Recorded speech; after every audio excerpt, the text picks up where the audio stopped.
Hop là. Bonsoir à tous et bienvenue ce soir pour une enquête de Marvel. Non.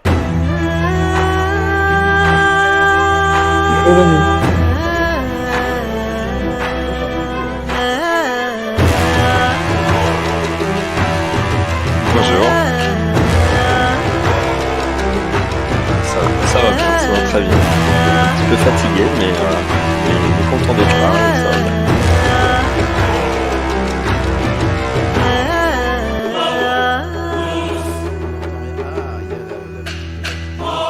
Je l'ai pas coupé, voilà. Merci ma chère Devontard Donc je disais, nous avons comme invité ce soir Christophe de Gestor Game qui va nous parler d'un projet qu'il a en cours sur GameFound et pas Kickstarter comme j'ai pu l'annoncer. J'ai fait une roll salouse en avance. Bonjour.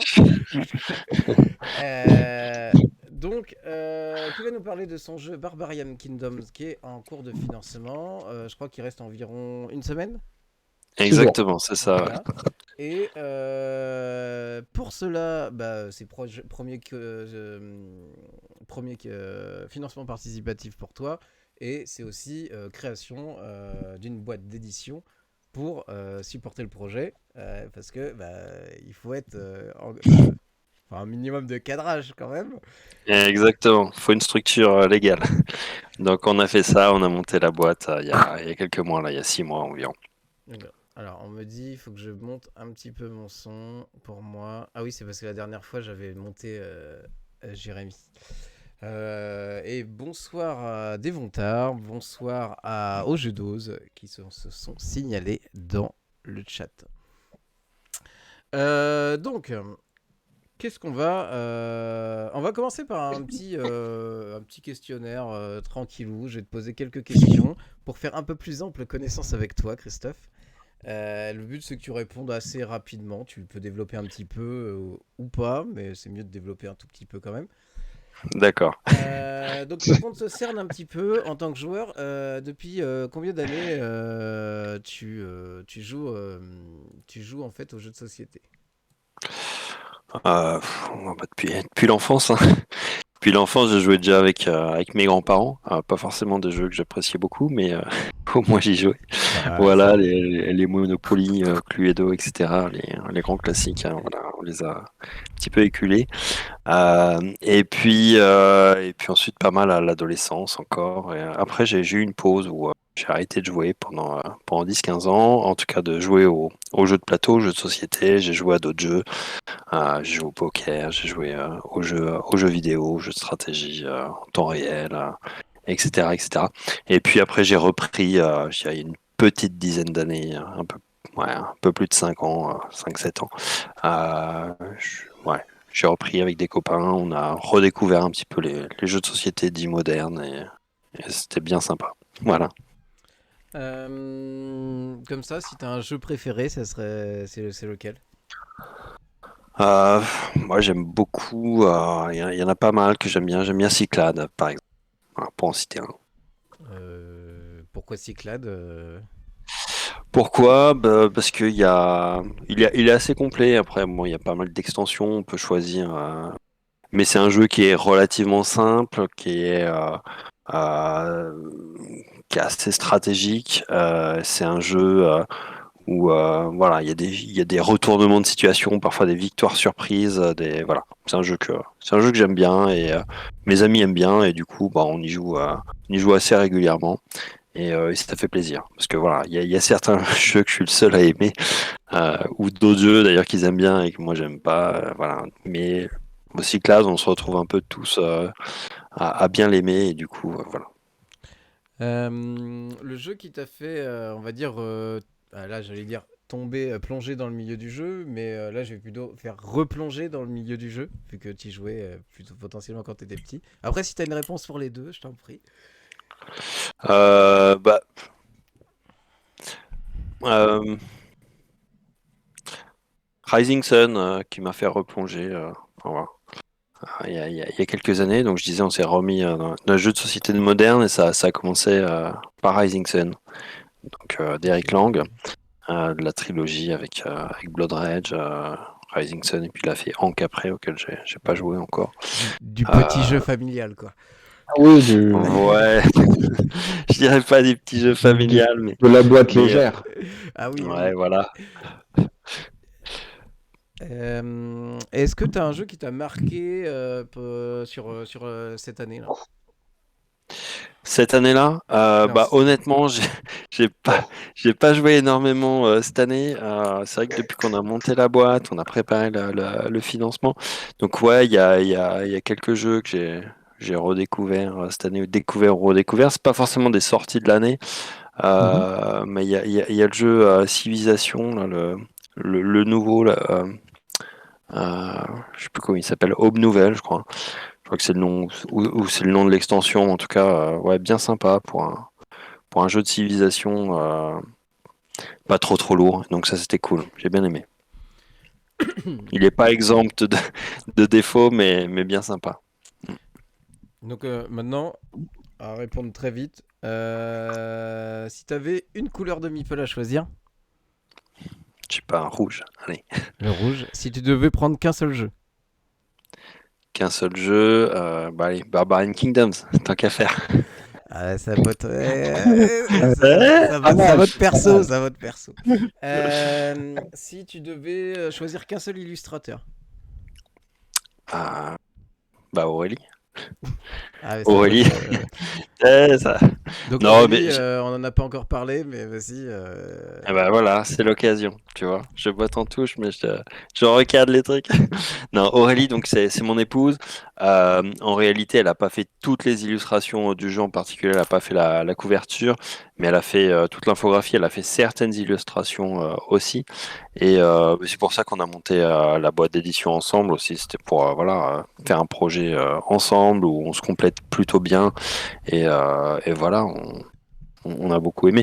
Après, ouais, c'est vraiment ça, c'est le cœur du projet. Donc, je pense pas, si on édite un autre jeu, qu'on va forcément faire appel à un autre illustrateur régulièrement aussi, ponctuellement peut-être, comme voilà, comme freelance Bah, pour une la- l- illustration ou autre chose. Mais c'est aussi l'avantage que si tu as les ressources en interne, ça sert à rien d'aller forcément payer quelqu'un ouais. d'autre. Alors, il y a une question économique, mais il y a aussi que c'est un peu le sens de notre voilà, de notre maison d'édition, qui est finalement une maison d'édition familiale où on travaille ensemble. Et c'est un peu le sens du truc. Mais il y a pas mal de maisons d'édition là, qui sont un peu dans la même démarche. On prend Subverti ou Cosmo Ludo, où l'éditeur est aussi illustrateur de ces jeux et Mm. maîtrise un peu toute la gamme en termes visuels, en tout cas. Donc, c'est sur les petites structures, c'est assez régulier, en fait, j'ai l'impression. Ouais, bah, je le comprends parce que sinon si ça doit être des coûts externalisés, c'est assez énorme en fait. Quand je vois le temps qu'Aurélie a passé sur le projet, je me dis s'il avait fallu la payer à l'heure, Mm. c'est compliqué. Alors qu'effectivement, bah là, c'est des ressources internes, Donc, c'est un peu plus simple, on va faisable. continuer, mais on va essayer d'arrêter de botter en touche en Ok, ok, ok. précisant. Hop. Si tu devais choisir qu'un seul auteur hors vous, Ok. Bah, je l'ai cité. Alors moi, j'aime bien Eric Lang, mais il y en a d'autres que j'aime bien. J'aime bien Catala, voilà. est-ce que tu as envie de développer cette réponse? Pourquoi Euh, celui-là? Bah, Eric Lang, voilà, il est. Alors, je connais pas tous ses jeux, hein, je connais pas toute sa ludothèque, mais effectivement, bah, il y a certains jeux qui m'ont fortement inspiré et que j'ai cités. Catala, il y a toujours des petits twists, j'aime beaucoup. Voilà, c'est des jeux très interactifs aussi. Alors bon, voilà, moi j'aime bien l'interaction. Pour moi, c'est l'essence un peu du jeu de société. Si c'est pour faire un jeu sans interaction, ben, autant chacun prend son livre de sudoku ou de puzzle ou de je sais pas quoi et les fait tout seul dans son coin. Donc moi, pour moi, dans un jeu de société, il y a interaction et les deux auteurs que j'ai cités, mais il y en a plein d'autres, hein, bien sûr, font des jeux qui sont interactifs. Et ça, pour moi, c'est extrêmement important. Donc de Chez l'interaction et Catala du aussi, repos. il y a aussi une notion de vitesse, de rapidité. C'est jamais des jeux super longs, quoi. Mm. Catala, il fait du jeu, il fait quand même beaucoup de jeux tout public, j'ai envie de dire. C'est pas.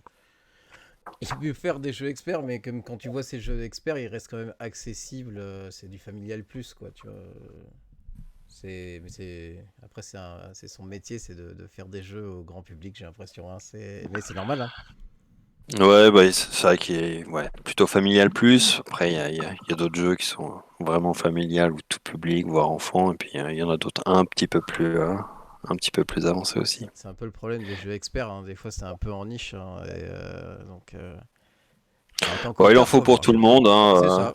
Il en faut pour tout le monde. C'est vrai que moi, j'aime bien de temps en temps un jeu expert, mais j'avoue que j'ai du mal à à Ah, trouver les joueurs à chaque fois. Donc j'ai bah pas nous, mal de jeux experts qui prennent un peu la poussière. c'est ça. Chez nous, on aime bien les jeux experts, mais quand on a le temps de jouer, on sait qu'on n'a pas le temps de jouer à un jeu expert, donc on va sortir des jeux un peu plus légers.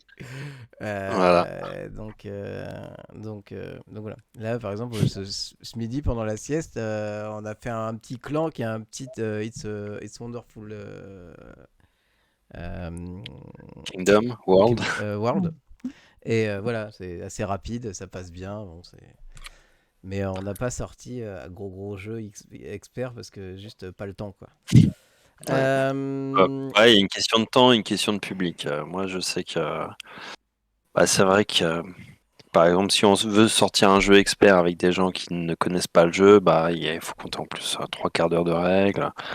Il y a des gens ouais, que ça va facilement raser d'avoir 3 quarts d'heure de règles. Donc, c'est vrai que c'est plus facile de sortir un jeu familial plus, intermédiaire. Mm. Ouais. Même question avec un éditeur. Est-ce que tu as un éditeur qui t'a... Moi, j'aime bien Matago, j'aime bien Asynchron. Voilà, pour les jeux qu'ils font. Euh, voilà. Après, j'aime bien Studio H aussi, un peu plus récent. Une mécanique? Vas-y. Une mécanique, Ouais. pardon. Ouais, une mécanique, bah, j'aime bien le bluff en général. Ouais, à tous les niveaux, quoi. Voilà. D'une façon générale, j'aime bien l'interaction, vous l'avez compris, et en particulier la mécanique de bluff, je trouve ça très sympa. Il y a plein de types de bluffs différents et j'aime beaucoup. Voilà. Et on va le voir tout à l'heure, vu que t'as assaisonné ton jeu un petit peu avec. Mm. Est-ce que... oui, il y a une thématique maintenant. Une thématique. Alors, ouais, moi je suis plutôt dans des thématiques que je qualifierais un petit peu de mature. Alors, c'est vrai que pour là, on est parti sur une thématique historique. J'aime bien le thème historique, mais après ça peut être des thèmes sociaux, des thèmes d'anticipation, mais je dirais les thèmes vraiment familiaux, vampires, zombies, pirates. Ouais, c'est pas trop mon truc. Voilà. Ça va plutôt me servir de repoussoir et qu'autre chose. C'est vrai que nous, c'est un peu le retour qu'on nous a fait parfois en nous disant, bah, peut-être que comme c'est un jeu voilà, familial plus, qui s'adresse à un public large, il faudrait trouver une thématique qui touche plus de monde. Ouais, mais on n'a juste pas envie. Voilà. Mm. Moi, ouais. Donc on a, ouais, thématique un peu plus mature, voilà, que ça soit donc historique, voilà, des thèmes sociaux, des thèmes plus adultes, on va dire.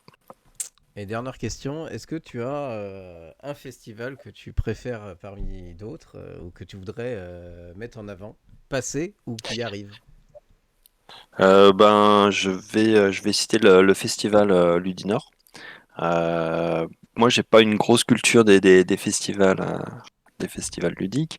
Et c'est vrai que pendant le confinement, on avait participé au concours en ligne de Ludinor.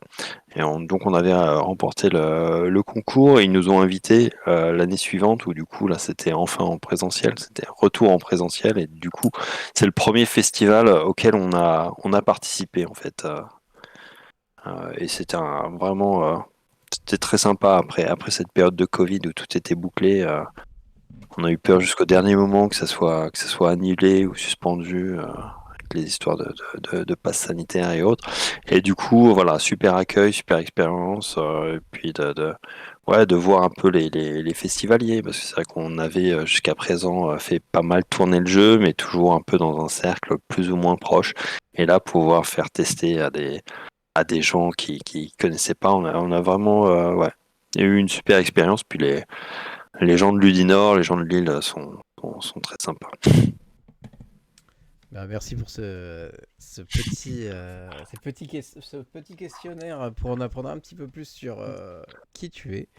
Rémi, je vais te laisser la main pour l'interview sur le sujet qui nous amène ce soir, Barbarian Kingdom. Hop là, je te laisse la main. C'est gentil, merci. Moi, j'aurais aimé savoir un petit peu, Christophe, comment on en est arrivé en fait de joueur passionné à éditeur.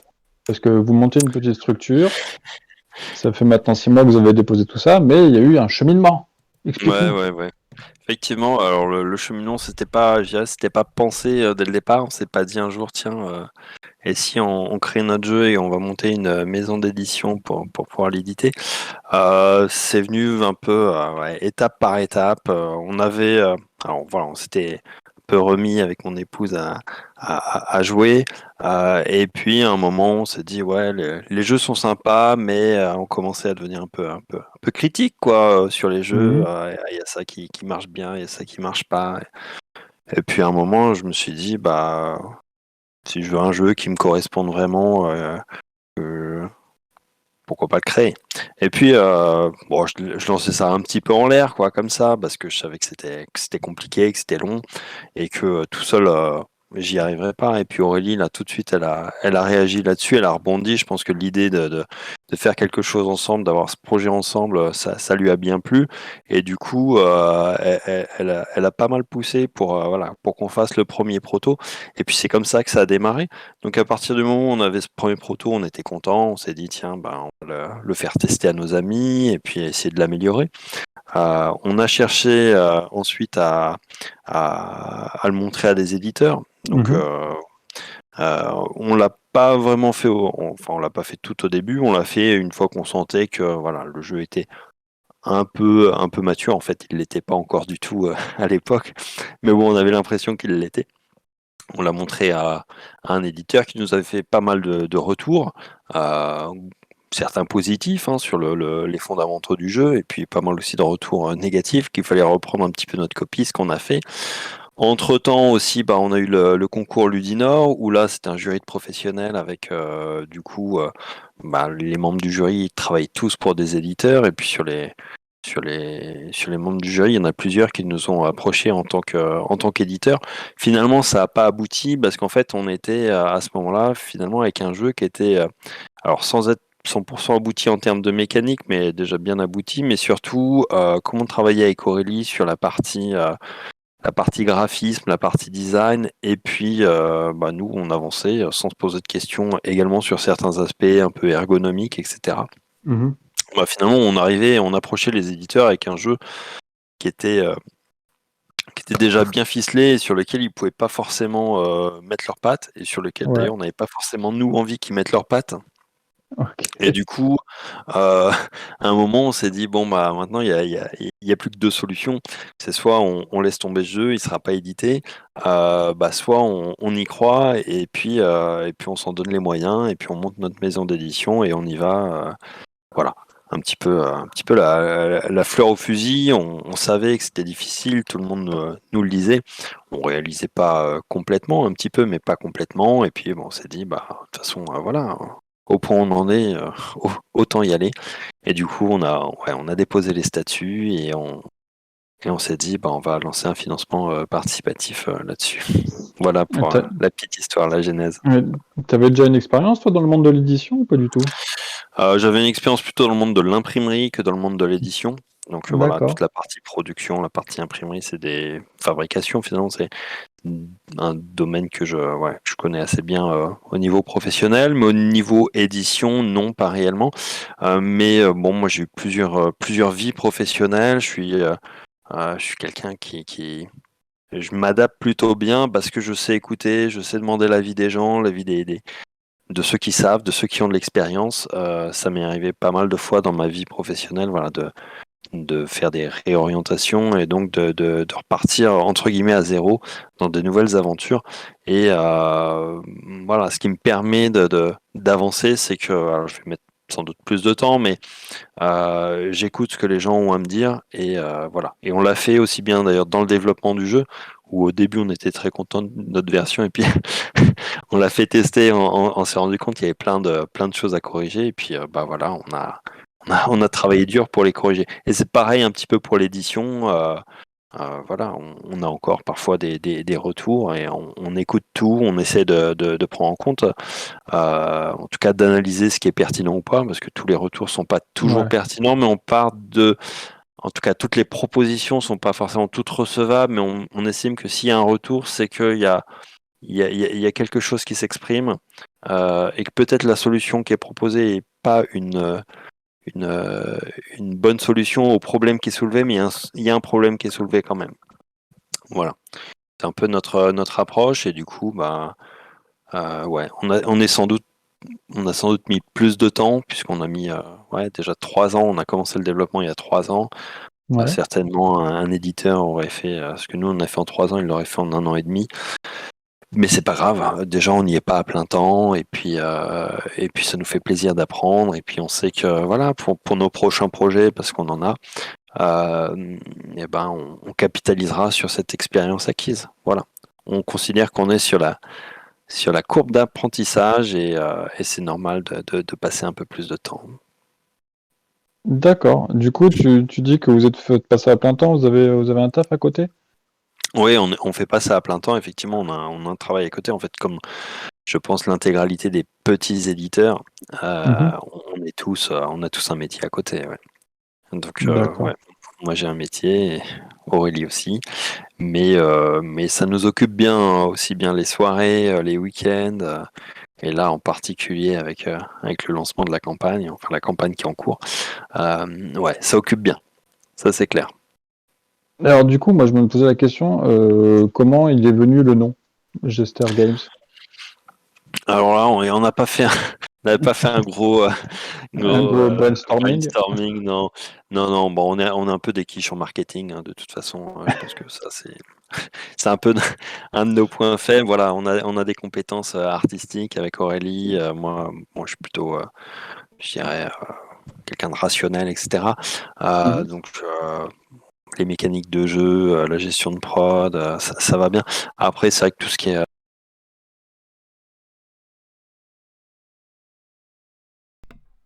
Oups. Petite interruption.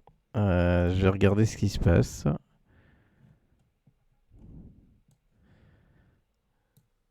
Hop là.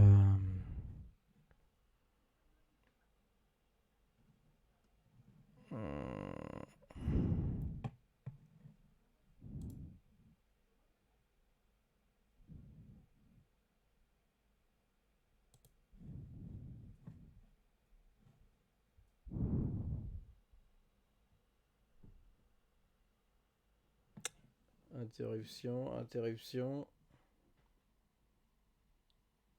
Je sais pas trop ce qui se passe, mais j'ai plus personne. Alors, est-ce que sur le live vous m'entendez toujours? C'est là la vraie question.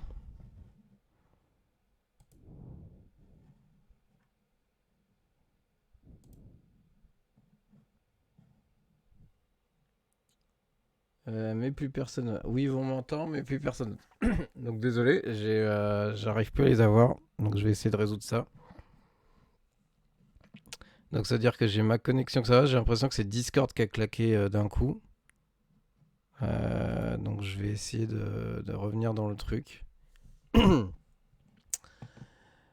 Ah, c'est vraiment moche. Hop là.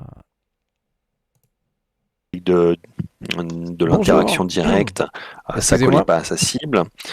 Un deuxième Christophe, qui... Christophe. Oui, Désolé, en fait j'ai Discord qui a complètement coupé. d'accord. Depuis à peu près 5-6 minutes, je dirais. Vous pouvez rembobiner de à peu près une question ou deux, je dirais. Moins que ça. D'après le. Non, 2-3 minutes, pas plus. Alors pour moi, ça avait l'air très long, je vous le cache pas. Alors je vais partager ça. Je vais refaire le cadrage. Bim. Vous inquiétez, ça va revenir. Je partage et puis après c'est bon. Ah, c'est fou. Comment Tu t'appelles vois, ça? quand je te dis Rosalouze, Ah Une ouais, non, mais Rosalouze. c'est incroyable. c'est la première fois qu'elle est aussi violente pour moi. Ah ouais, clairement, c'est Ça cut comme ça d'un coup. je vais même être franc avec toi, c'est la première fois qu'elle est aussi violente tout court en fait. D'habitude, j'ai tout qui crache, mais pas juste Discord, quoi. Ah, Je vous laisse continuer pendant que je règle ta ah cam. bah moi je sais même pas où on en était. Enfin, si je Bon, sais il y qu'on avait la en parlait. question sur le nom Sur de le Sir nom, oui. Games, Ouais, et vous après étiez tu en Et train de après on était parler. deuxième parti question sur l'éditeur, le ouais, choix de sur le En l'éditeur. fait, marketing d'éditeur. Non, non, ouais. Non, après j'ai mon déroulé de questions, il n'y a pas de souci. C'est juste que si on doit revenir 2-3 minutes en alors, arrière, je sais pas où ça a coupé pour le live, quoi. en gros, vous étiez en train de parler du fait que vous n'êtes pas des marketeurs, et t'expliquer, etc., que Ouais, c'était il y a sur le nom du coup, une sur artiste Jester et quelqu'un Games, d'un peu plus. Voilà. Rational. Donc voilà, on va reprendre là, c'est très bien. C'est bon, vous pouvez y aller, hein, tout est Mais revenu, c'est super. c'est Du, parfait. Par contre, si tu du coup, peux Christophe, repartager à nouveau ton écran sur Non, Discord, je ne peux pas. tu peux pas. Je peux Ok, pas, ça va d'accord. encore. Je ne peux pas. Je vais essayer, mais ça risque Ok, de tout dérégler. pas de souci, pas de souci. c'est tellement pratique. Du coup, Jester Games, ça fait référence du coup au Fou du Roi. Peux-tu nous expliquer pourquoi? Ouais, c'est exactement ça. Donc, bon, on n'a pas fait des réunions, des brainstorming infinis, hein, pour trouver ce nom, mais on aimait bien l'idée du fou du roi qui a l'oreille du roi et qui va pouvoir dire des choses un peu délicates, un peu sensibles, mais sous couvert d'humour. Voilà. Donc, c'était un petit peu le message, et puis voilà, la symbolique du bonnet de ce fou du roi pour le logo qu'on trouvait. Et qui fait à la fois référence au jeu et à la fois à quelque chose d'un peu plus sérieux. Voilà. Cool. Et du coup, après, on continue à parler, hein, évidemment, parce qu'on était lancé. Et on parlait du fait que tu avais proposé ton proto à des éditeurs, ce que tu nous avais déjà mentionné, Ouais. et que du coup, il y avait peut-être un souci au niveau du marketing et qu'ils avaient peut-être envie de changer des choses, c'est ça? Ouais, ouais, alors pas forcément juste au niveau du marketing. Alors c'est vrai que voilà, D'accord. on en a eu, on a été en contact avec trois. Il y en a deux qui ont refusé, et puis le troisième c'est plutôt nous qui avons refusé. Donc les deux qui ont refusé, il y en a un parce il visait plutôt un public plus familial, et il trouvait qu'avec l'interaction dans le jeu, qui était assez directe, bah ça matchait pas bien avec sa cible. C'est pas une question de marketing, mais voilà. Mhm. Un deuxième voilà, qui voulait plutôt faire toute enfin, qui était gêné avec les miniatures, puisqu'à un moment on avait des miniatures. Je sais pas si c'est ça, mais en tout cas c'était un tout petit éditeur, et puis je pense ça faisait un peu trop en termes de projet. Donc ils étaient plusieurs en fait dans cette maison d'édition. Ils ont pas mal discuté de ce que j'ai compris. Puis comme il n'y avait pas un consensus sur voilà, le fait de s'engager dans un nouveau projet, ben, du coup ça s'est pas fait. Et puis le troisième avec qui ça a failli se faire, en tout cas au moins une coédition, parce qu'on s'est rendu compte que on avait envie plutôt d'avoir une certaine main encore sur le projet, pas complètement lâcher le bébé et le laisser à un éditeur. Donc on était parti sur une coédition. Et puis je pense que c'était une question de culture d'entreprise. Une personne qui n'avait pas forcément cette culture de la collaboration, que c'était un éditeur, petit éditeur aussi, et qui faisait tout lui-même. Et j'imagine, voilà, pas de facilité à collaborer, lui aussi a lâché un petit peu la bride, et puis du coup ça s'est pas fait, mais très tôt on a mis un terme à ça, et après on s'est dit bon bah allons-y, faisons les choses nous-mêmes à notre façon, peut-être qu'on se plantera sans doute, mais au moins ça sera notre responsabilité, Ça et puis sera, ça sera que pour vous, quoi.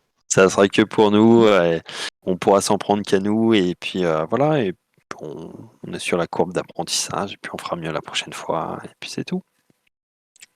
Alors, mieux la prochaine fois, vous avez commencé du coup il y a 2 semaines, si je dis pas de conneries, un truc comme ça, sur GameFound.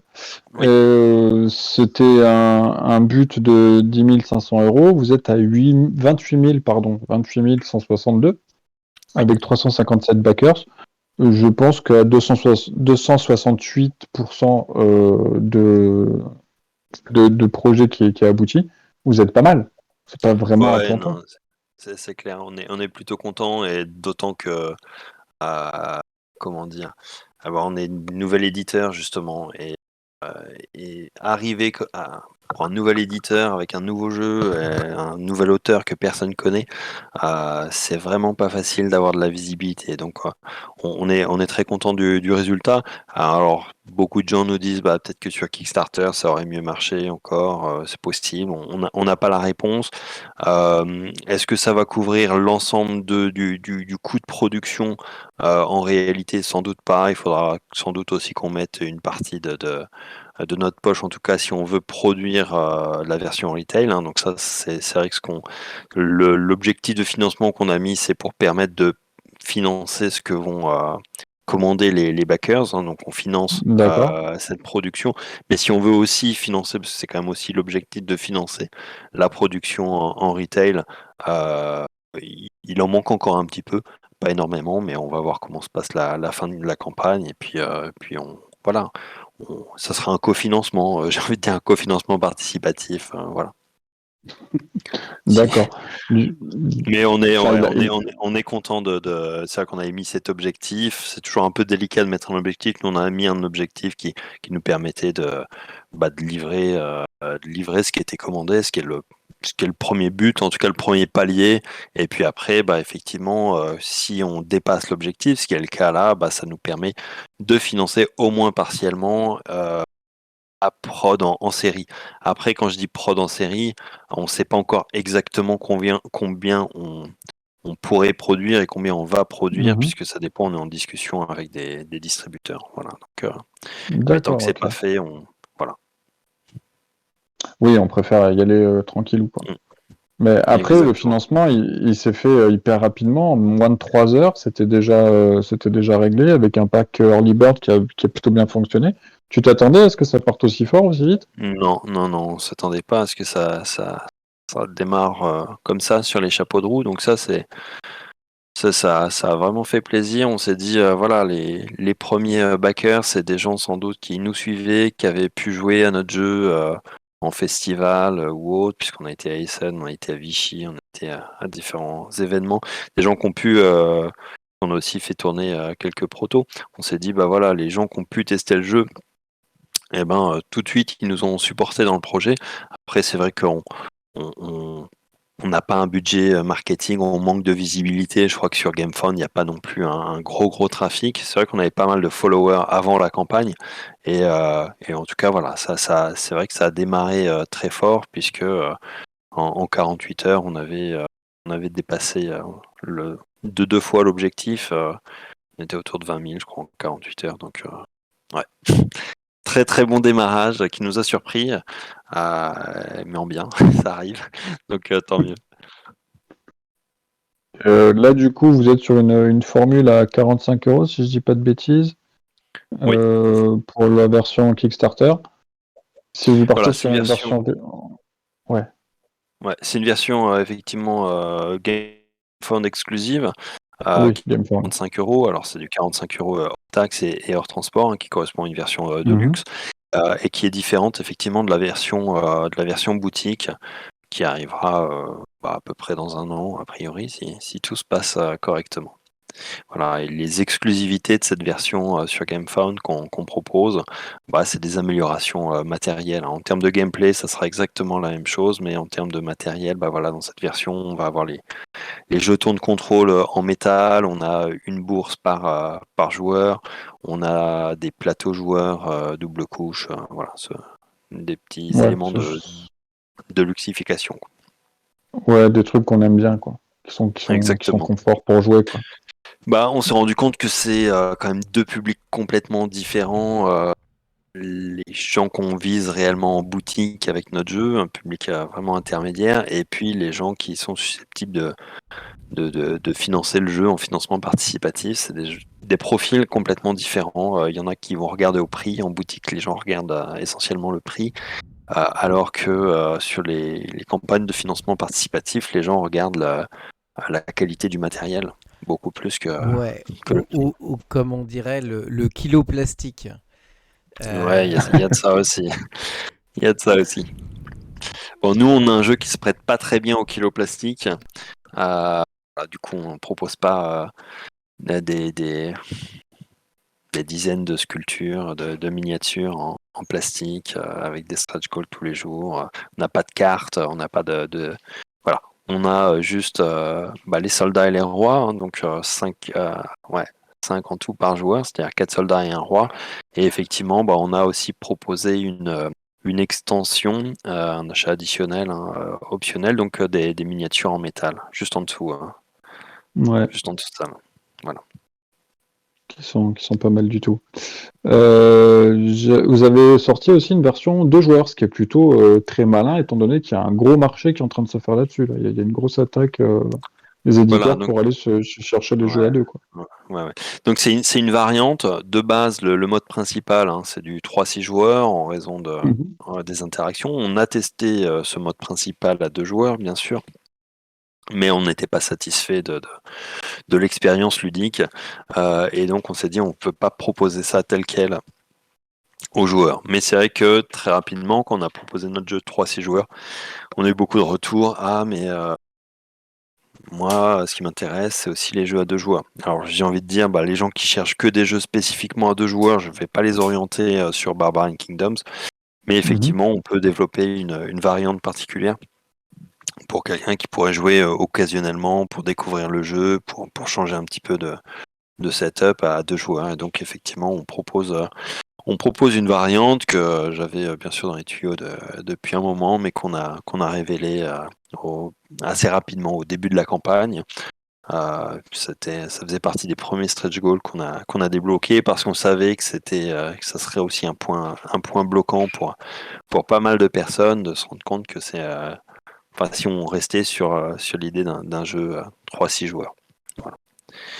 Donc on l'a débloqué et c'est maintenant d'ailleurs jouable sur Tabletopia, cette version 2 joueurs comme les autres, comme le mode principal pour 3-6 joueurs Comme le aussi. mode. D'accord, ok. Exact. Euh, du coup, tu disais que c'était 3 ans de boulot avant d'arriver à le lancer, etc. J'imagine que ça n'a pas été non plus un long fleuve tranquille pendant cette période-là. Qu'est-ce qui s'est passé? Vous avez eu des difficultés à quel niveau, par exemple? Ouais, alors effectivement, déjà c'était pas linéaire, hein, on n'a pas travaillé tout le temps régulièrement sur le jeu pendant 3 ans, mais c'est vrai que voilà, les premiers protos datent d'il y a 3 ans. Il y a eu des moments un petit peu il y a le Covid qui est venu impacter, donc ralentir, c'est-à-dire qu'on pouvait plus se réunir vraiment pour faire tester. C'est à ce moment-là que j'ai fait une version Tabletopia. Il y avait parfois des problèmes de gameplay, des choses qui me plaisaient pas, mais j'arrivais pas à trouver des solutions satisfaisantes. Donc je tournais un petit peu en rond à essayer de chercher des solutions. On a eu quoi comme autre difficulté? On a eu une panne informatique au bout Pratique? d'environ au bout d'un an et demi. On a perdu tous les fichiers et donc Ah ouais, quoi, lui a dû refaire. Alors on avait gardé quelques images, mais on n'avait plus les fichiers natifs en tout cas, et du coup il a fallu tout refaire quoi. Pas de backup, Voilà. rien? Non, c'est le problème. Ah mon dieu. Ah, j'ai pas waouh, prévu. Ouais. Donc ça a été pas mal de temps perdu. On avait quand même les fichiers aplatis finalement, les fichiers de rendu, mais il a fallu refaire les fichiers natifs. Mais a posteriori, c'est aussi un mal pour un bien, parce qu'il y a certaines choses qu'on avait envie de faire, mais peut-être on avait un peu Aurélie avait un peu la flemme de reprendre tous ces fichiers à zéro, et puis à partir du moment où on les a perdus, on s'est dit, bon voilà, de toute façon, il faut les refaire, donc peut-être qu'on peut réfléchir. Par exemple, au début, on avait un plateau carré, et puis quand elle a perdu son fichier, on s'est dit, est-ce qu'on le referait pas cette fois en hexagonal? Ah ok. Et d'accord. puis voilà. Ouais, Donc ça permet d'avoir un œil neuf aussi, quoi. exactement. Donc bon, c'est un mal pour un bien, même si en soi on aurait sans doute Ouais, préféré vous en seriez ne bien pas, passé, ne quoi. pas perdre ça. Ouais. D'accord. Donc, ouais, perte de fichiers, Covid, d'accord. Ouais, ça a été bien compliqué, quoi. Oui. Ouais.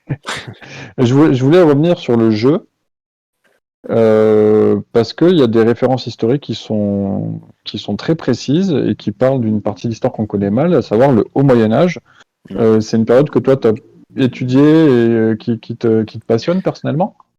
Alors, c'est une période, pardon, c'est une période que j'ai étudiée dans le cadre du développement de ce jeu. Je connaissais comme ça, j'avais de vagues souvenirs euh, de l'école, mais pas plus que ça en fait. Et après, on a cherché un thème, on voulait faire un jeu de conquête. Vous avez compris qu'en termes de thème, on est plutôt sur des thèmes un peu matures, donc un thème historique, ça allait bien.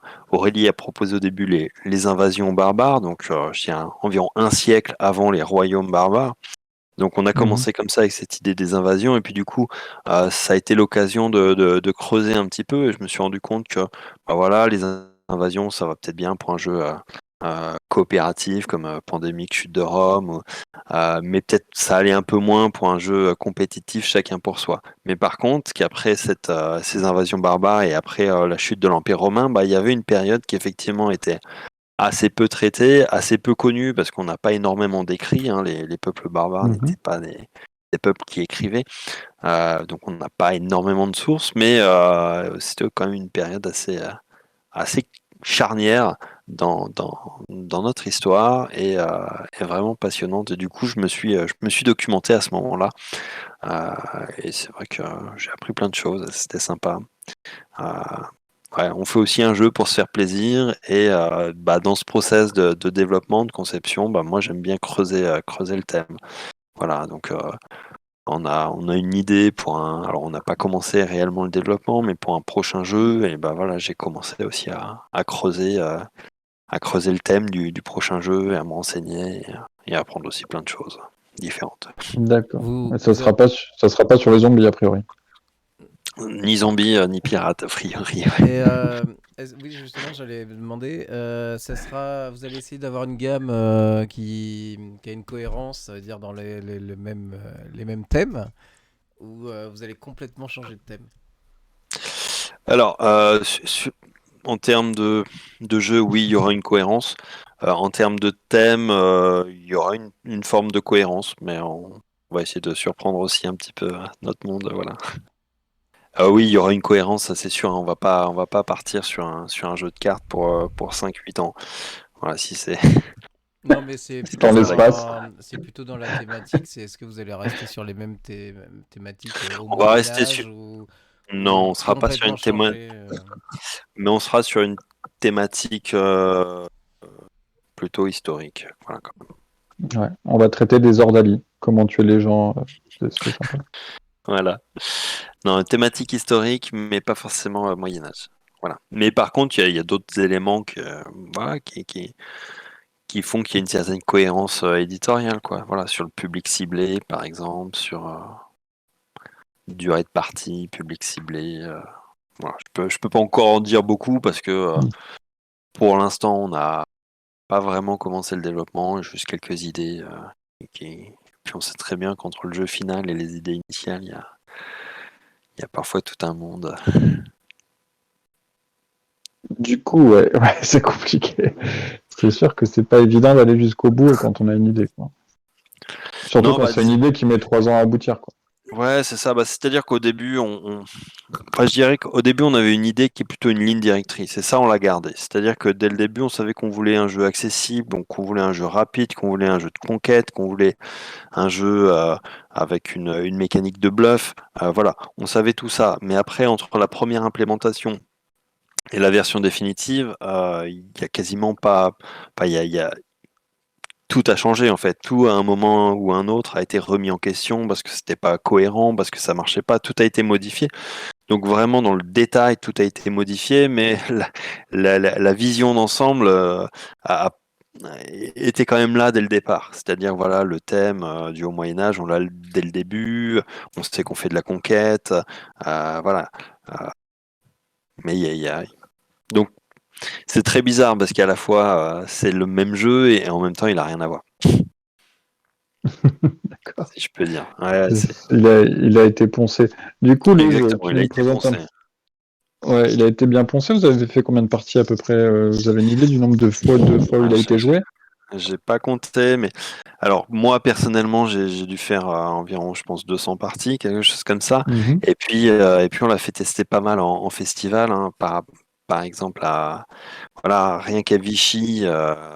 le samedi, c'est là où on a fait le plus de tables. On avait 3 tables complètes et on a fait de 9h du matin, je crois, jusqu'à minuit, non-stop.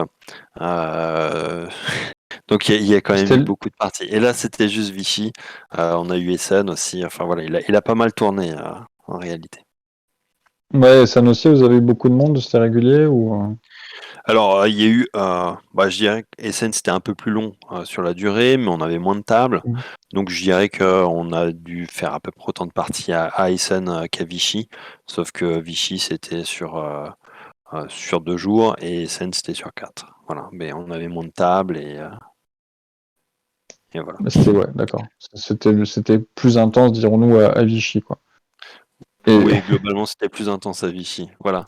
Puisque Euh, en termes d'horaire, on a fait jusqu'à minuit, alors qu'à Essen, ça se terminait à 19h.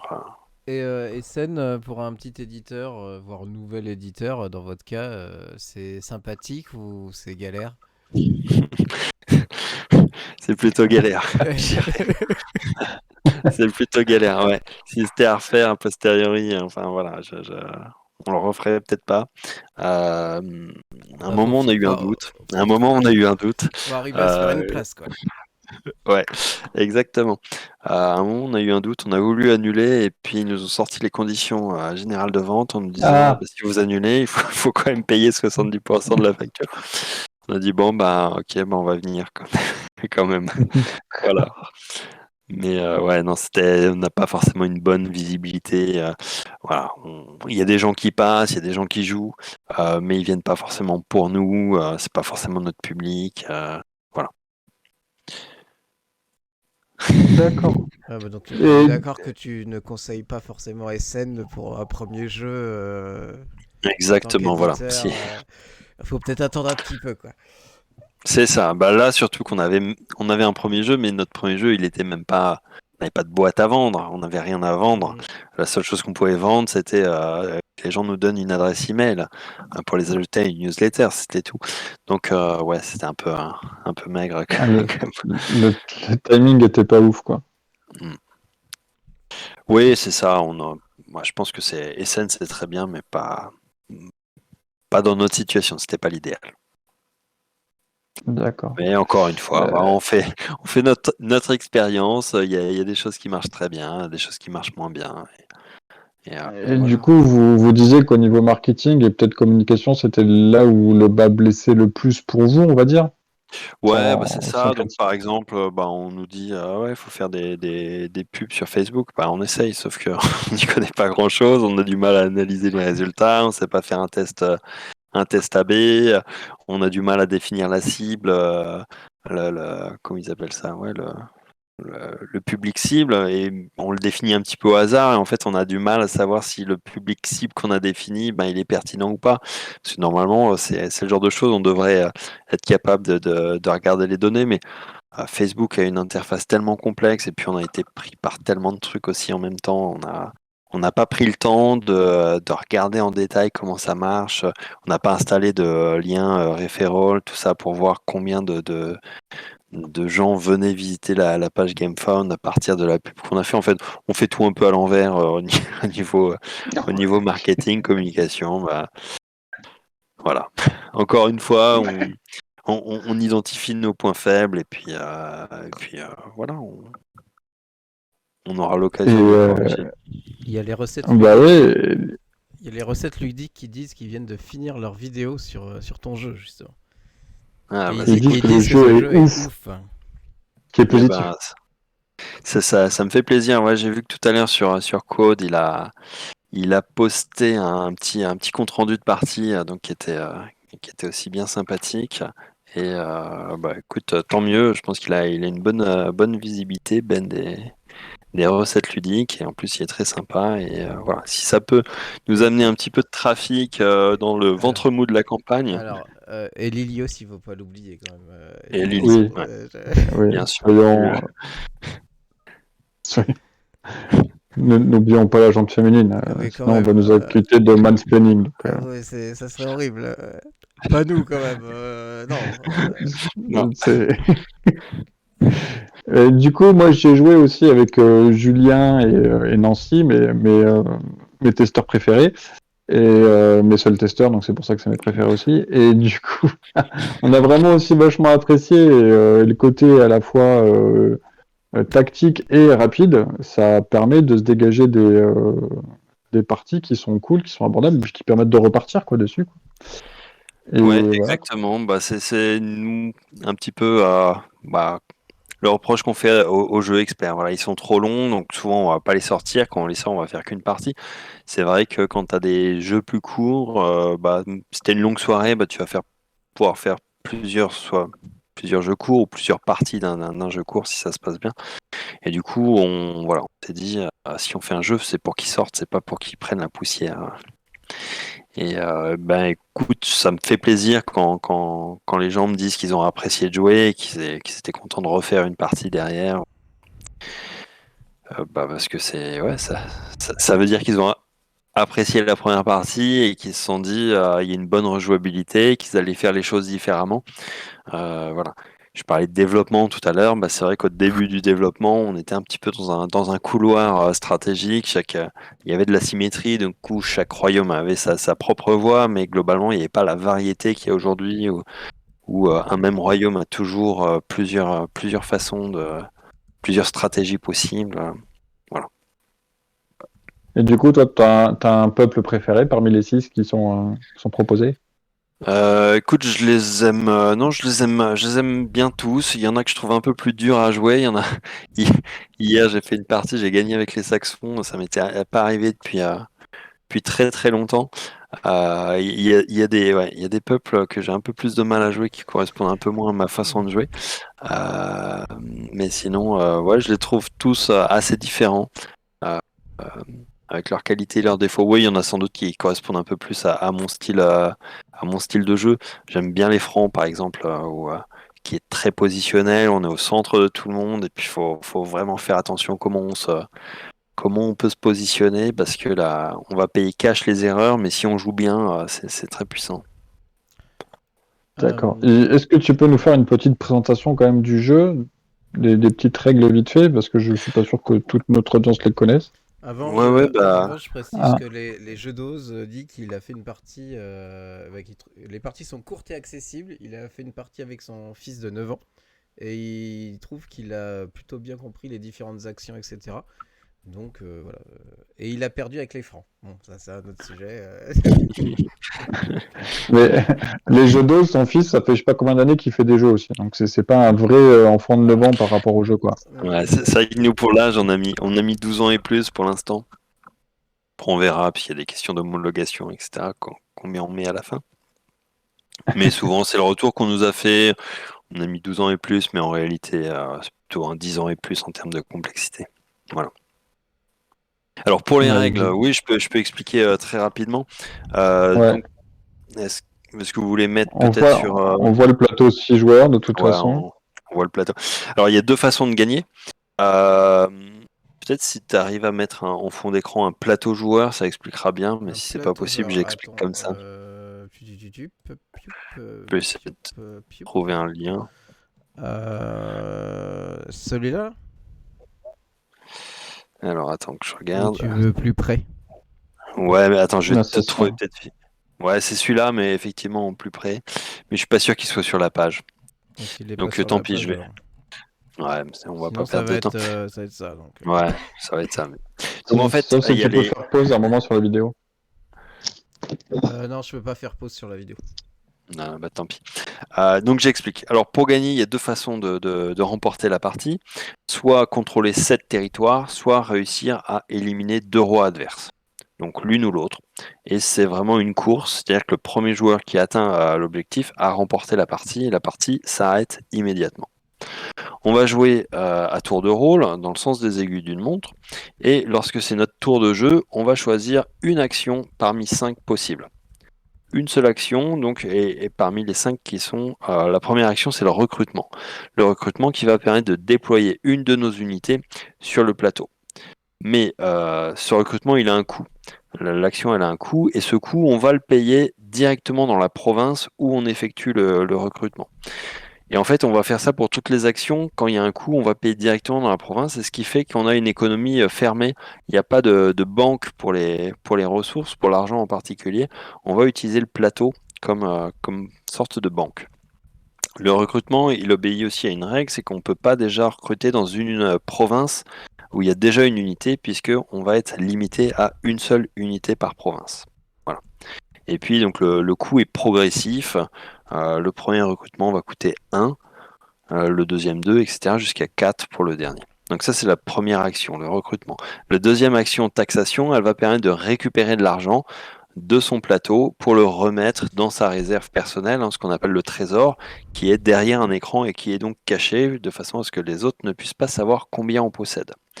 La troisième action possible, donc ce sont les manœuvres. Les manœuvres vont permettre de redéployer un peu ces unités, mais uniquement au sein des provinces qu'on contrôle soi-même ou alors vers la mer. Donc les manœuvres, c'est vraiment du repositionnement. Ça peut donner lieu à donner l'impression, d'être un petit peu un tour perdu, mais en réalité, parfois, il faut le faire, notamment parce que la mer, c'est extrêmement stratégique dans le jeu. Donc, c'est toujours bien d'avoir un accès à la mer et une unité en mer. La quatrième action, l'assaut, c'est une action où on va déplacer une unité, mais la déplacer vers une province neutre ou une province adverse. Et donc, cet assaut, il va parfois donner lieu à une bataille. Si notamment, s'il y a déjà une unité dans cette province, une unité ennemie, il y aura une bataille, mais également si un adversaire qui a des unités adjacentes décide de contester mon assaut. Dans ce cas-là, il déplacera une de ses unités et il y aura une bataille. Ça, j'expliquerai un tout petit peu après les batailles. L'assaut, il va permettre de piller la province, c'est-à-dire de récupérer tout l'argent qu'il y a dans la province, sachant qu'en début de partie, on a des jetons trésors qui sont cachés de face. Donc il y a une face trésor et une face avec la valeur, ce qui fait que les gens ne savent pas exactement combien je vais pouvoir piller après mon assaut. Également, l'assaut va permettre d'enlever un contrôle adverse. Et puis la dernière action, la revendication, qui va permettre réellement de prendre le contrôle de la province. C'est une action qui a un coût, donc pareil, je vais payer le coût de la revendication dans la province, et puis si je réussis ma revendication, je pourrai placer mon jeton de contrôle. Comme l'assaut, par contre, ça va pouvoir être contesté par un adversaire. Dans ce cas-là, il y aura une bataille. Voilà les 5 actions, donc vous voyez que c'était pas très compliqué, on a vu à peu près non. les 3/4 des règles du jeu. Ça y est, ouais. Voilà. On est prêt. Et puis, donc les batailles, comment ça marche? Alors, c'est des batailles à la majorité des points. Donc, il y a des choses un peu classiques, puisqu'on va avoir 2 points pour celui qui contrôle la province, des points pour les unités engagées dans la bataille, avec 6 points pour le roi et 3 points pour les guerriers. On va avoir une phase de renfort, c'est-à-dire que si les 2 joueurs qui se battent ont des unités adjacentes, ils vont pouvoir les amener dans la province pour se battre aussi. Une fois qu'on a terminé cette phase de renfort, en général, on va déjà compter un premier décompte des points de bataille pour savoir comment ça se passe, combien il y a de points avant la dernière étape qui est la phase des pots de vin, où les joueurs vont mettre de l'argent en fait dans une bourse, chacun des deux, en secret, donc de l'argent qu'ils avaient derrière leur écran, et on le met en secret dans la bourse, et lorsque les 2 joueurs sont prêts, on va échanger les bourses. L'argent que j'ai mis dans la bourse va me permettre d'avoir des points de bataille supplémentaires. Mais par contre, cet argent, il va être donné définitivement à l'adversaire, qu'il soit gagnant ou perdant. Et du coup, cette mécanique de pot de vin, elle va permettre d'équilibrer les choses parce que je peux gagner une bataille militairement, mais elle peut me coûter très cher économiquement. Et inversement d'ailleurs, on peut perdre une bataille, mais finalement en sortir renforcé parce qu'on aurait fait un bon coup économique. Et ça amène aussi, donc, d'une part cet équilibre, mais aussi une dimension de bluff qui est assez sympa parce que parfois on va donner l'impression à l'adversaire qu'on essaye vraiment de gagner cette bataille, alors qu'en réalité on cherche par exemple uniquement à gagner de l'argent. Voilà pour les batailles. Une fois qu'on a terminé cette phase de pot de vin et compté les points, celui qui a le plus de points va remporter la bataille. Les unités vaincues sont enlevées du plateau. retournent en réserve pour les soldats, ils pourront être à nouveau recrutés. Pour le roi, il est éliminé définitivement de la partie, il va pouvoir être gardé par le joueur qui a remporté la bataille. Voilà. Et puis, s'il reste plusieurs unités, il y a une petite phase d'évacuation pour revenir à la situation d'une seule unité par Torcase. province. Ouais, exactement. Et puis, voilà pour les règles générales. Et puis, dernier élément, c'est la symétrie, puisque c'est un jeu, je dirais, légèrement asymétrique, dans le sens où les règles générales, toutes celles qu'on a expliquées, elles sont valables, grosso modo, pour l'ensemble des royaumes, mais chaque royaume a 2 pouvoirs particuliers, un pour l'ensemble de son royaume et un qui est spécifique pour son roi, et qui vont, ces règles, modifier un petit peu les règles générales, mais juste pour eux. Voilà. Et du coup, ça donne une bonne rejouabilité. Alors, je dis légèrement asymétrique parce que ça se comprend bien. On voulait quelque chose par rapport au public qu'on cible, pas lourdement asymétrique, mais ça offre quand même des stratégies différentes pour chacun des royaumes. Et voilà. Et ça a été assez compliqué à équilibrer d'ailleurs. Mais en gros, D'accord. toutes les règles sont sur le carton, quoi. En gros, effectivement, c'est pour ça que je proposais de montrer à l'écran voilà, le plateau de joueurs, parce que tu as vraiment l'essentiel des règles. Après, voilà, les petites phases dans les batailles, la phase des renforts, etc. Elle n'y est pas, mais l'essentiel est là. Et ce qui fait que soit quelqu'un qui joue sa première partie, ou alors quelqu'un qui a joué il y a 3 mois, mais il n'a pas rejoué depuis, on a voulu faire en Ça sorte revient hyper vite. il sort le plateau de jeu, et voilà, il a 90% des règles qui sont là, et puis les 10% restants seront mises au verso de la règle de jeu, où il y aura un petit résumé des règles pour voilà, une petite synthèse pour les gens qui reviennent, ou pour les gens qui ont lu un peu en diagonale le livret de règles. C'est cool ça. Je t'avoue que Ouais. le jeu à première vision, on s'attend pas à un truc super accessible ni rien, donc c'est Non. Non, très rassurant. c'est la bonne surprise, ça, de la lecture des règles. C'est que c'est hyper fluide. Ouais, alors c'est vrai que c'est à la fois la bonne surprise, et puis c'est un peu dommage que le plateau de jeu, je pense que c'est surtout le plateau, donne l'impression qu'on va avoir un jeu expert très compliqué, alors que c'est pas le cas. Mais c'est vrai que nous, on a voulu faire un jeu de conquête rapide, et les jeux de conquête en général ne sont pas accessibles ou rapides. Voilà. Donc on appartient à un jeu, enfin le jeu appartient à un genre qui est globalement assez long, assez expert, mais c'est pas le cas de Barbarian Kingdoms, Mm, voilà, et j'espère qu'il arrivera à trouver son public malgré cette image. Et pour ça, on compte sur le bouche à oreille, sur les tests. Et on est assez confiant parce que voilà. L'important c'est que ça soit un jeu de conquête qui soit bon. Et ça c'est pas évident. Moi j'en vois plein, mais des fois ils m'attirent pas trop parce que soit c'est trop complexe justement et je sais que j'aurai pas le temps, soit j'aurai pas les joueurs parce que ça va pas attirer, soit c'est quand même assez compliqué comme Ouais, c'est aussi un peu pour ça, voilà, qu'on s'est lancé dans la création du jeu. C'était un pari compliqué. J'espère euh, qu'on l'a accompli, ce pari, qu'on a réussi. Alors je réponds juste à plateau de jeu. Les règles sont disponibles sur la page du GameFound. Du GameFound, ouais. Voilà, Elles sont je te l'ai lisibles. remis dans le chat et elles sont téléchargeables dans le bas. Ouais, exactement, dans la partie, je crois, How to Play. Oui, et les jeux d'eau, c'est un peu en accord avec moi, c'est que trop de complexité dans les jeux de conquête en général. Et je pense que ça peut faire du bien justement d'avoir un peu de simplicité dans ce genre de jeux qui sont très intéressants. Mais à la fois, voilà. Et puis pour risque, ça va 2 secondes, quoi, tu vois. Ouais. Risque à vieillir, quoi. Voilà, il a apporté quelque chose, mais c'est vrai que il a mal vieilli. Comme beaucoup de jeux des années 90, hein, malheureusement. Ouais, c'est ça. C'est Voilà. encore plus vieux que ça, je crois, le risque. Hein. Ah C'est plutôt années Ouais. 60, je crois. Mais on en garde de bons souvenirs, mais faut pas y rejouer, quoi. C'est ça.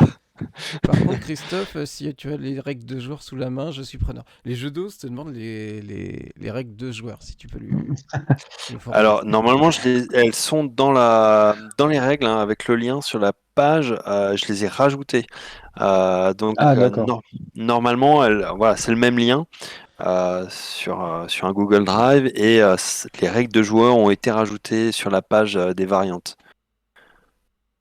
J'ai plus le numéro de page en tête, mais sur la page des variantes. Et puis Ouais, mais si c'est sinon, rajouté, il les retrouvera. ouais, ça a été rajouté aussi dans une update. On a une update sur la page, mais Ok. Autre question, Jérém. Rémi, putain, ça va jamais le Non, faire. Jérém, je ne répondrai toujours pas à Rémi, ça. excuse-moi, Mm. à chaque fois je le fais et bim, tu vois, je sais Non, non, bah après, je me fouette à chaque après fois tu t'excuses. Ouais, après l'émission, je me fouette tout seul, t'inquiète pas. ça ne sert à rien de se fouetter. Je ne t'en veux pas plus que ça. C'est juste, c'est pas mon prénom. Si tu m'appelles et je réponds pas, tu t'inquiètes pas, c'est normal. Non, y a pas de souci. C'est- non, non, bah après on a commencé à gratter un peu et je pense qu'il veut pas lâcher le morceau. C'était pour le projet qui allait suivre, mais il nous a donné plein de Et non, plein mais de leads. en Après fait, ça, c'est pas que je veux pas. C'est que on sait pas si ça va se réaliser. On est encore beaucoup trop tôt dans le développement. Ça se trouve, on va oui, faire des oui. protos, puis ça sera nul, et puis on va complètement changer d'idée, faire autre chose. Euh, voilà, c'est pour ça que je veux pas trop teaser, créer de l'attente sur un jeu qui peut-être ne viendra jamais, ne verra jamais le jour, ou s'il voit le jour, ça peut être dans 2 ans. Donc voilà. On n'est pas prêt pour en parler, mais on peut parler du process créatif. Voilà. Il y a Il pas n'y a de, pas de y a pas de souci. souci. Il n'y a pas de souci. C'était pour te Je peux, picoter un peu. je peux te faire une Euh, prévente si tu veux. En tout cas, moi, voir des protos ou quoi, il n'y a aucun souci, tu seras toujours le bienvenu. Et bienvenue dans le monde des réseaux sociaux aussi, parce que je pense que vous n'étiez pas prévu pour ça et que vous Non, voyez que ça peut aller assez vite, du coup. ouais, ouais. Ok. Non, mais c'est clair, voilà, on découvre le marketing. Moi, j'ai même pas encore de compte Facebook. J'en ai eu un il y a quelques années que j'avais fermé. Bon, là, on a créé une page, un compte Jester Games. Et c'est Aurélie qui a un compte, qui a un compte Facebook par lequel je passe quand on lance une pub ou un truc, quoi. Voilà. C'est pour te dire à quel point on est dans les réseaux sociaux, quoi. Ouais. Ça peut être important. En plus, Mais bon, oui, mais clairement, en plus. C'est pour ça qu'on a finalement recréé voilà, une page pour le jeu, un compte, et puis on se rend compte que c'est important, mais c'est vrai qu'on c'est bah, pas c'est pas notre univers de base. ouais, mais vous avez l'avantage d'être dans un secteur assez petit sur Internet, j'ai envie de dire. Donc vous pouvez avoir des acteurs plus ou moins facilement, voire même très facilement, sans trop de problèmes, et qui restent vraiment accessibles pour la plupart, quoi. C'est vrai. Voire même des gens qui demandent pas d'argent, oui, ça existe. Oui, oui, oui. Il y Ouais. en a On est encore. même plutôt. Ouais. Oui, ça existe, ça existe. On fait de la résistance. Euh, euh, Est-ce que tu avais d'autres sujets à aborder, Rémi? Non, moi j'ai fait le tour et puis il a été hyper clair dans tous les trucs. Il y a même des fois, il y avait des questions que je voulais poser, mais il avait donné les réponses avant. Ouais, j'ai vu ça. Il est trop fort. On a été Il est très vraiment très très fort. proactif. Alors, moi, j'aime bien mettre une petite question un peu polémique en fin d'émission, comme ça. Ah, je coupe mon micro. Non, en fait, mais là, ça va être gentil. Moi, je voulais une question, vu que tu fais du financement participatif. Euh, Qu'est-ce que tu penses de toutes les mauvaises expériences qui ont pu être faites dans le milieu de sociétés même assez grosses qui ont pris l'argent et se sont barrés en fait, dépôt de bilan, etc. derrière. Qu'est-ce que tu en penses et toi par rapport à ton positionnement là, on comprend que c'est un choix parce que vous n'avez pas les finances, donc c'était le meilleur choix pour lancer le premier jeu, on va dire. Et Ouais. est-ce que la volonté derrière aussi, ça serait de continuer sur ce mode-là, comme certaines sociétés qui font quasiment que ça, ou est-ce que ça serait partir dans quelque chose de plus classique parce que avec les différents jeux que vous sortez, vous avez potentiellement les finances pour le sortir directement sans passer par un financement participatif?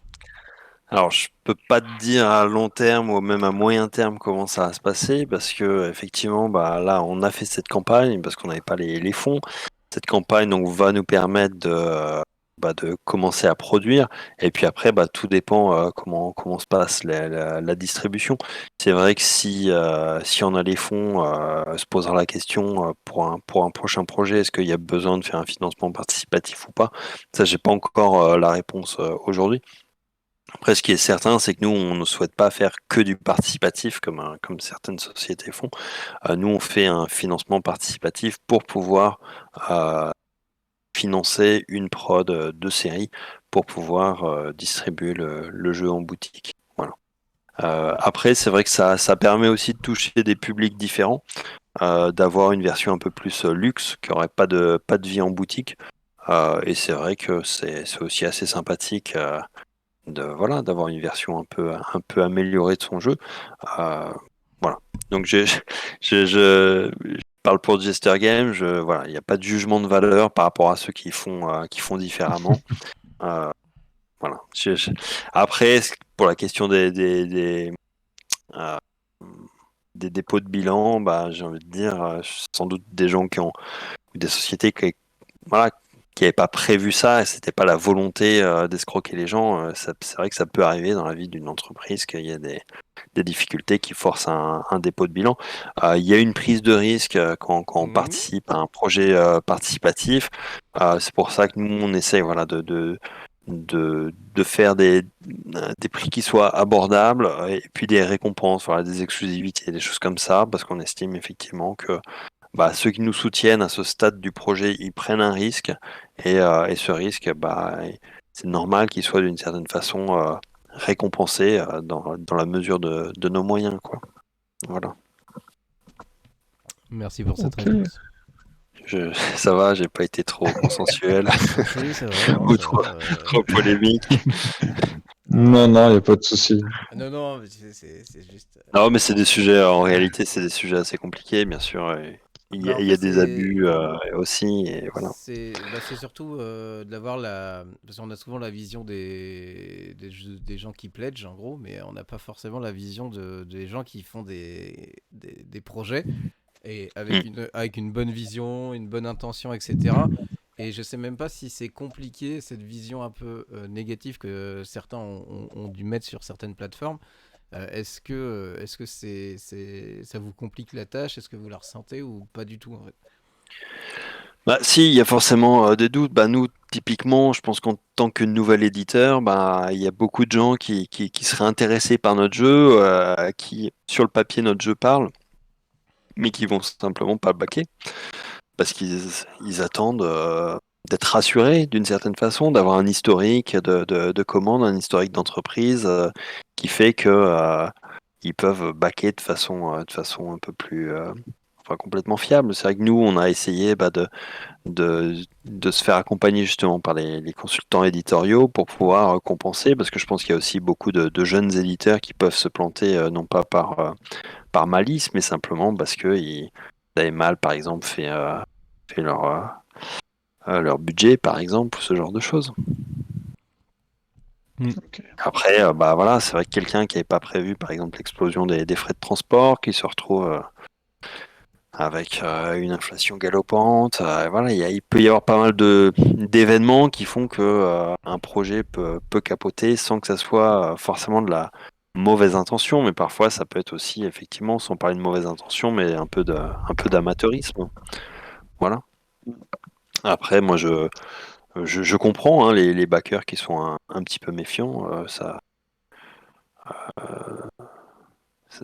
me. Enfin, je trouve ça normal quelque part. Et c'est plutôt sain finalement que voilà, souvent voilà, on va poser les questions et ça va permettre de clarifier. Nous, on est assez transparent sur pas mal de choses, je pense. Et quand on nous pose des questions, on répond. Les réponses plaisent ou plaisent pas, mais on essaye d'être transparent. Et on Et, verra bien. et donc Dernière question. Moi, j'aime bien quand je fais un pledge d'avoir un petit peu le jeu un peu collector, un peu exceptionnel. Hop, je vais cacher Rémi qui a disparu. J'aime bien avoir le truc un peu collector et unique. C'est un peu pour ça que des fois je vais pledge parce que normalement on l'a que en pledgeant. Mais il y en a certains éditeurs qui s'amusent à dire ah ouais ça vient on a fait trop de boîtes et en fait on va en mettre ces boîtes qui étaient normalement destinées qu'au financement participatif en vente en magasin parce que ils ont fait beaucoup plus de boîtes et que c'est comme ça. Votre politique à vous, c'est les add-ons etc. Ils seront disponibles que sur le pledge ou ils seront disponibles aussi après? Alors, les add-ons, ils sont spécifiquement notés GameFound exclusive sur notre page, donc ils n'iront pas en boutique. En boutique, après, on a un pledge retailer, et donc une boutique peut acheter ce pledge retailer, auquel cas ça sera la même chose, mais là on a 4 boutiques qui ont acheté, et on n'est pas dans la grande distribution, c'est encore autre chose. Oui, alors, je parle pas des boutiques qui achètent 3-4 boîtes. Hein. Je parle vraiment Voilà. genre. Non, la version GameFound exclusive sera GameFound exclusive, hein. Donc ça c'est sûr. Après, ce qui est possible et ce qu'on indique aussi clairement, puisque dans la fac de la page de la campagne, on n'a pas grand-chose dans cette fac, mais en tout cas on adresse cette question du GameFound exclusive. C'est vrai que quand on produit, parfois il y a une marge, c'est-à-dire que l'usine peut produire jusqu'à 10% de plus par rapport aux quantités annoncées. Donc on peut avoir un petit surplus de jusqu'à 10% qu'on s'autorise à vendre, par exemple en festival, mais pas en boutique dans le circuit régulier. Donc soit en festival, soit lors d'une future campagne, voilà. Également, au-delà de ces 10%, parfois on a des minimums de quantité. Alors je pense que ça ne concerne pas les gros éditeurs, mais c'est vrai qu'un petit éditeur comme nous, si on a un minimum de quantité sur un item qui est de 500 pièces et qu'on vend 350 boîtes par exemple, eh bien on va avoir 150 de RAM. Voilà. Alors qu'est-ce qu'on en fait? Voilà, ça fait un peu plus de surplus, mais en tout cas, ça n'ira pas dans le circuit de distribution traditionnel. Ça, c'est sûr. Et, ça me vient une dernière question. Boutique éditeur ou pas du tout? C'est quoi la question? En gros, est-ce que vous allez avoir un site web où vous allez vendre directement justement ce surplus ou vraiment, tu m'as à moitié répondu parce que tu Alors, as dit que ça sera purement festival, mais est-ce que vous aurez votre boutique ouais, mais on s'est pas éditeur, un posé la site web question encore. On s'est pas posé la question. Pour l'instant, on n'a pas de site web. Donc, la question, elle est vite répondue, comme dirait l'autre. Voilà. C'est vrai qu'on s'est pas posé cette question, donc je peux pas te donner de Vous réponse n'avez pas de pour site l'instant. web? Vous n'êtes pas sur les réseaux? Non, Mais comment on fait pour aller vous réclamer une boîte? Incroyable. mais Vous avez pensé on au est sur les pauvres- réseaux. au- On est sur les réseaux. On est sur Insta, on est sur Facebook, et on a une boîte email en plus qui marche super bien. Et on a un domaine d'ailleurs. On a un nom de domaine, mais c'est vrai que pour Ah, ça l'instant, va. il redirige vers la page GameFound, et on créera sans doute dès qu'on a un peu de temps, on créera un site parce qu'il faut. Voilà. Mais c'est vrai que pour l'instant, en fait, on a eu cette politique qui n'est pas forcément la meilleure, la stratégie de se dire on pousse tout le monde vers la page GameFound pour qu'ils s'inscrivent sur la newsletter, comme ça ils seront au courant du lancement, etc. Non, Alors c'est bon, c'est c'était une très vision. bien. C'était une petite vanne pour les potentiels amis influenceurs avec des guillemets qui pourraient passer.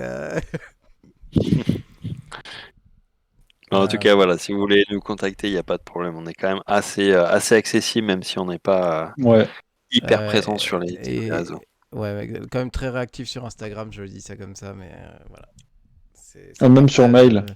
Ça partage Ouais, plus sur directement. mail, je dirais d'ailleurs que sur Insta. Ah ouais, ça Plus doit facile pour dépoter nous. parce Vas-y.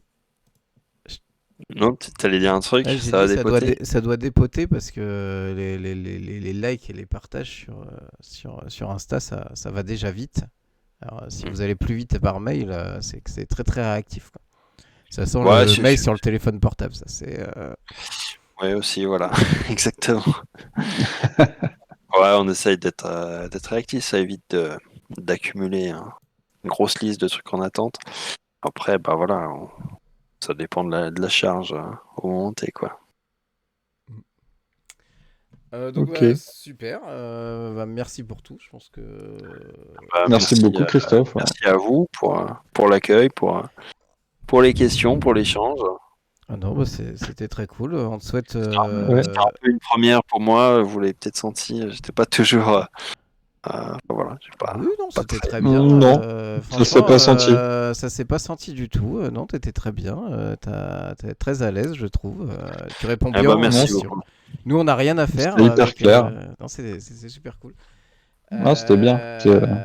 Oui, Devontar le dit aussi. Pas du tout. Tu avais l'air très à l'aise. Euh, donc, merci à toi. On te souhaite bon courage pour ton projet et tes projets futurs. Et on va pas te souhaiter bonne chance pour le Game Fund parce que c'est déjà bien engagé. Encore 6 jours. Encore Ouais, c'est 6 ça. jours. Bah, en fait, ça se termine mardi prochain à 21h, donc C'est ça. Donc, ouais, pour ceux qui tombent vraiment une sur le semaine. replay dans la semaine, allez faire un tour sur la page GameFound. Et pour ceux qui tomberaient sur le replay un peu plus tard, c'est dommage. Trop tard. Tant pis pour vous. Tant pis pour vous. Tant pis pour vous. Bon, bah, merci à tous. Bonne soirée. Merci beaucoup, Christophe. Bonne Ciao. soirée.